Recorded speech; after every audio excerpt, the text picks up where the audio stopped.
Hello, this is Alex from Moon Mode. This is also take 57 of trying to do this.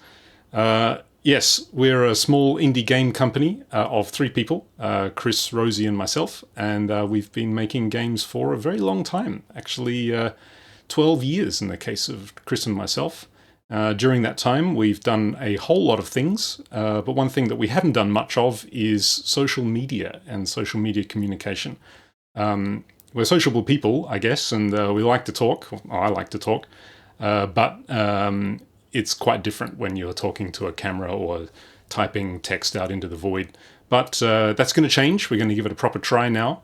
And so, yeah, go easy on us. I'm going to try to do this quite regularly, so that's why it's all pretty lo-fi and pretty raw. Hopefully not too raw. Anyway, in this video, I'm just going to go through with you what we've been doing and what we've been up to, and give you a little bit of a preview onto what's coming up next.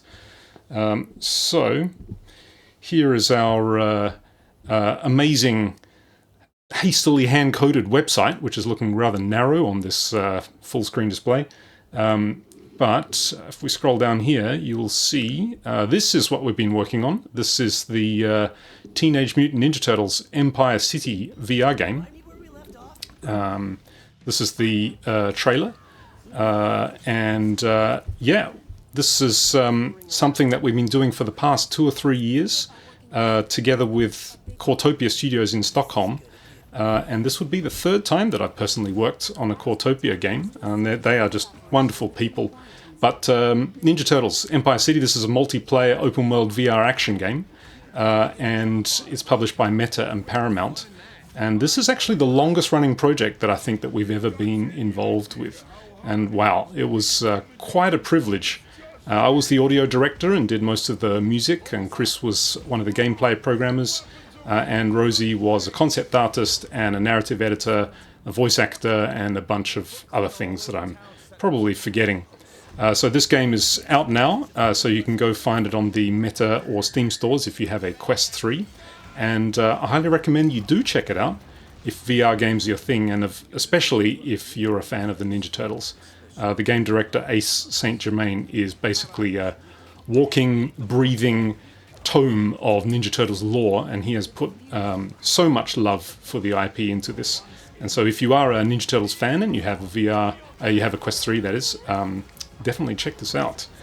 So, let's come back here. Yeah. What next for us? Well, yeah, right now it's a particularly tricky time for the game industry financially. This might come as a bit of surprise to you if you only see the top end of AAA releases and the ongoing popularity and social ubiquity of video games in general. But yeah, actually a number of the world's largest game companies are restructuring right now and downsizing. And sadly, a lot of wonderful game developers are being let go right now. And the way these big game companies operate, they tend to be let go in sort of chunks of 100. So it's a pretty distressing time, if I'm honest. There's many factors behind this, of course. It's nothing. There's no simple one or two reasons for it. But I think potentially one factor is that the scale and development budget of AAA games now is just at a massive, massive level, and players can expect video games to basically outweigh Hollywood movies in terms of the spectacle and the scale and the execution and just the artistic experience that they offer. And that scale comes at a cost. Financially, AAA game companies now shoulder just massive, massive amounts of financial risk in what they do. And the knock-on effect of that, of course, is that naturally they become more risk-averse. And so the game designs can become more conservative, and that affects their chances of success because players are savvy and players have an expectation for excellence in terms of the art of video game design. So when a AAA game fails now, it really fails. And that, of course, causes massive, massive amounts of financial pressure. AAA scale, that's definitely not our realm down here at Moon Mode. We're a 3-person indie game company. But actually, it all sort of affects the rest of the industry because it's never been harder than right now to get funding for a video game project. Traditionally, a small company like us would rely on publishers to see us from the inception of a project all the way through to release. But publishers have also had to become much more risk averse, and they really have pick of the crop now in terms of just so many indie games in development.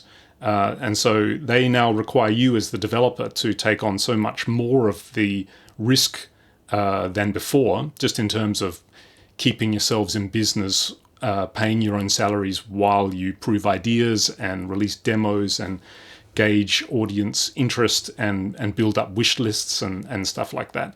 And previously, some part of that cost would be shouldered by the publisher, but now it's mostly on our shoulders. So it's kind of ironic that it's never been easier to make a game in terms of just the availability of resources and the quality of resources out there for video game development. However, ironically, it's also never been harder to make a game, just in terms of, especially if you run a company and you have salaries to pay. So as for us, Moon Mode, we're doing 3 things right now. We're looking for contract work to try and keep some income coming in. There isn't really much money going around in the industry right now, so it's hard. But we're experienced with contract work and we're versatile. And so, we're hoping that we can find something, and we're chasing a number of leads right now. The second thing is we're working on a demo of a pretty ambitious truck simulator game called Time to Dawn. And we're going to hope to try and shop that around to some publishers to see if we can get some interest. And I'll be telling you more about Time to Dawn in the next video. So I hope you'll tune in for that. And the third thing we're doing we're planning to do is, after this demo is done for Time to Dawn, we're going to try and start releasing smaller games much more frequently. And basically just make better use of the fact that we're a 3-person company that can do it all. We don't need external help to make an entire game. And so just trying to make better use of that and releasing more often. We have some savings in the bank to keep ourselves going in the medium term, so that's just fantastic. But it's going to be a pretty high-pressure year for us, I hope you'll follow along with our fortunes.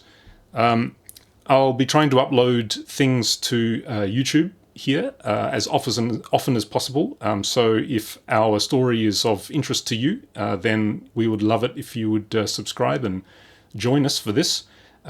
We also have our Discord, which you can feel free to join, and Blue Sky is one place that we'll be trying to post to more often.